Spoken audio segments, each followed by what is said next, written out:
omnipotent ဆိုတာကိုဘာသာပြန်ရရင်အကျွမ်းမဲ့တကိုးကြည့်တော့မလုံနိုင်တာမရှိတော့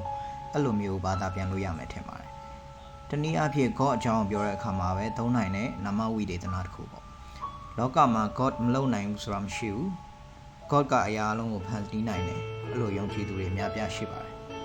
အဲ့လိုလူတွေနဲ့ပြန်ပြောတဲ့အခါမှာ free thinker တွေက omnipotent paradox ကိုအသုံးပြုကြပါတယ်အဲ့ဒါကတော့ God ကအရာအလုံးကိုဖန်ဆင်းနိုင်တယ်ဆိုရင်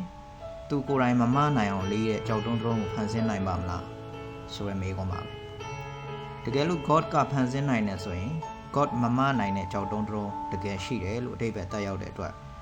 God ကိုအကျွမ်းမဲ့တကိုးကြီးတယ် omnipotent ဖြစ်တယ်လို့မခေါ်နိုင်တော့ပါဘူးတကယ်လို့ God ကသူမမနိုင်တဲ့ကြောက်တုံးဆိုတာမရှိဘူးဆိုပြီးတော့မဖန်ဆင်းဘူးဆိုလို့ရှိရင်လည်းသူမလုံနိုင်တာတခုခုရှိသွားပြီမို့လို့သူ့ကို omnipotent ဖြစ်တယ်လို့မခေါ်နိုင်တော့ပြန်ပါဘူး